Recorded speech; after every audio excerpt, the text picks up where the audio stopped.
Coyote this morning, these traps got rained on a bunch, didn't get remade. The one set on the right yesterday got stomped on, jumped on, tracked on, whatever, and didn't fire, and I didn't get back over here to remake them or relure them, but the one on the left side over here evidently is working, so because we got that coyote sitting there this morning. All right, this is one of those spots I've trapped on and off here for over 40 years, and it's just one of those natural locations.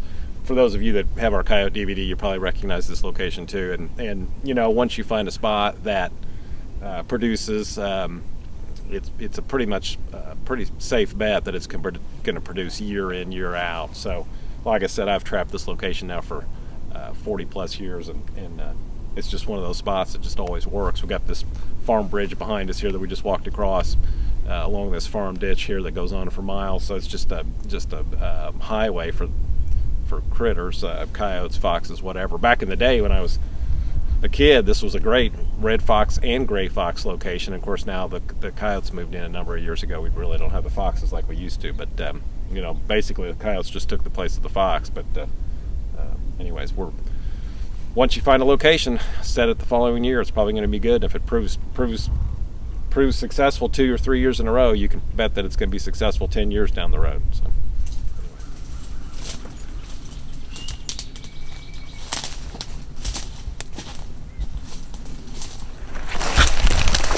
A lot of junk down, huh? Yep. Beavers have got to go. All right, we got the super run right here. This beaver's been coming up. You can tell this is a well-worn slide here. Here again, we got the high bank. Justin's gonna have to see you. Try to get in over there to get this beaver out. Fortunately, the water's not too deep, so if he takes a spill, it's not going to be super bad. But stuck in a root. Anyways.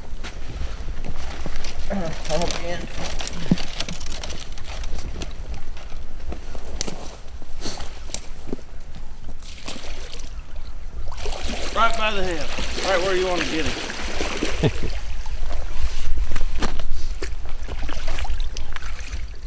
So basically, we just set these slides 330s, make sure the water's deep enough to conceal, because we've got the submerged law here in Indiana. 330's got to be underwater.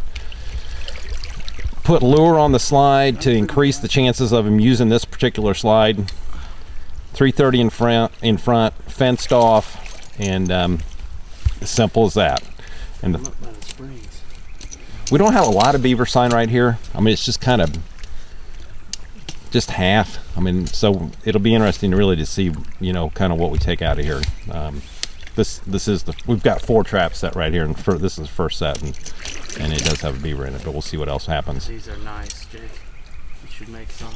The on creeks and stuff, it's hard telling what washes down, so Justin utilized that tire right there to help with the fencing of the beaver. So there he is. Not as big as that last one. No. That'll work though. Get him up there. Now I gotta figure out how to get him up the bank here.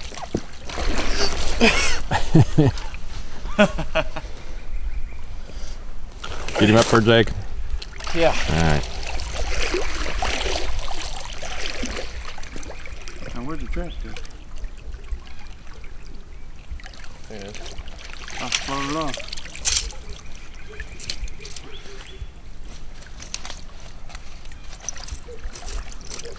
Now, we got a good buddy. He's real big and strong. He can set these by hand. He don't even need setters. Call him Old Buford. Big old Brian Sullivan. He's strong as an ox. He's a pretty big boy. He's even got all his teeth.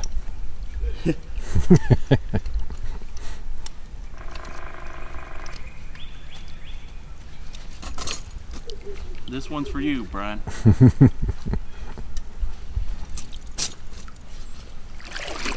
Basically just set this right back where we see, got traps submerged pretty close to the bank, fenced in. We're using T-bars just to kind of stabilize the trap.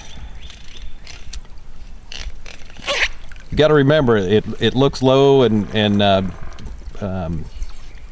doesn't look like maybe something would go through it, but you got to remember the beaver's eye level perspective, and they're close to the ground, so all that's perfect.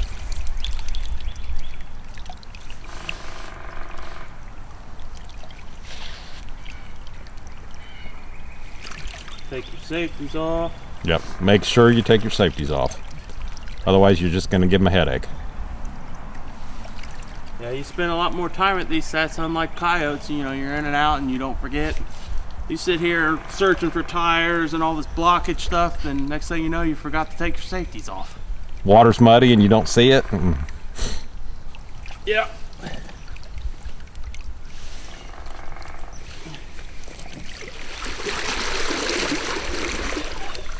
And don't forget your dive stick. So if the beaver swim with his head out of the water, it just forces him through the trap. So these look crude, but they're very effective. They work very well.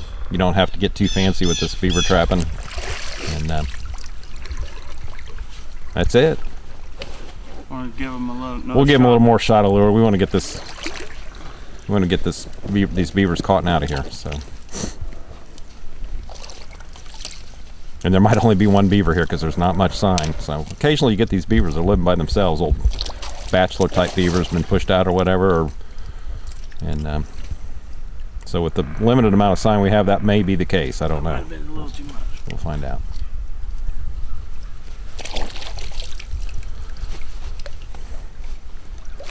On to the next one.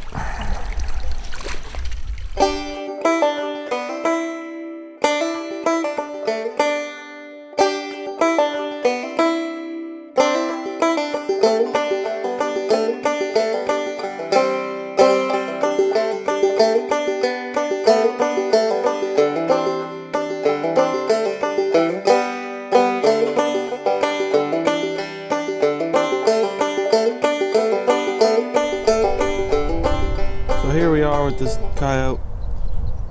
It's just rained past 3 days. Normally I'd drive all the way back here from, I don't know how far that is, that walk all the way up to those barns. You actually see my car way up there. Come down this lane, there's been tracks on this every day, but this weather is just mud hole central right now, and it's been tough trapping in this stuff. But sure enough, top dog predator bait. Couldn't keep him away even when the dirt hole's full of water. So pretty happy. We're gonna take care of him and get things cleaned up around here, and hopefully we can get some more.